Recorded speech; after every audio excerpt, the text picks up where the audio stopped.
It happened in early 2023. A torn condom during sex and a delayed period left me terrified of an unwanted pregnancy. At 23, unmarried and anxious, I decided to take a morning after pill. Soon after, I began experiencing mild lower abdominal pain, but my period still didn't arrive. Panicked, I told my long-distance boyfriend. He urged me to see a gynecologist. The next day, I skipped class and went to a clinic.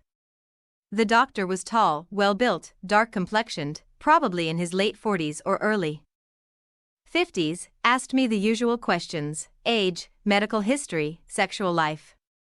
Nervously, I told him about the torn condom and the pill. Noticing my anxiety, he handed me some water and tried to calm me down. Once the consultation was over, he reassured me I wasn't pregnant and suggested a few tests. Relieved, I got up to leave. That's when he suddenly asked, "Will you stay back for a cup of tea?" His tone caught me off guard. Still, I thought, what harm could a cup of tea do? So I agreed. After finishing with his patients, he led me down a narrow alley to a small tea stall.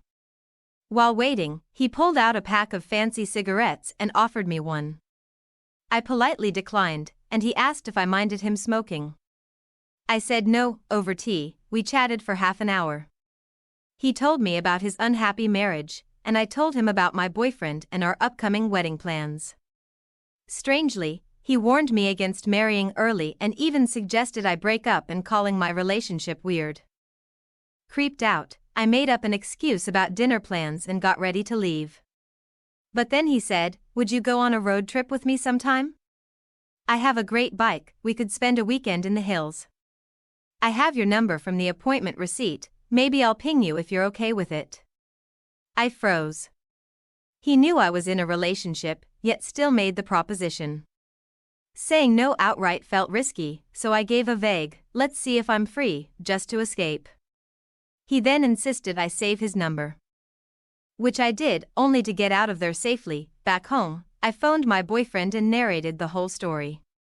We laughed it off later, but at that moment it was unsettling. Sure enough, the following weekend, the doctor texted me about the road trip. I didn't reply. Instead, I blocked his number and thankfully never heard from him again.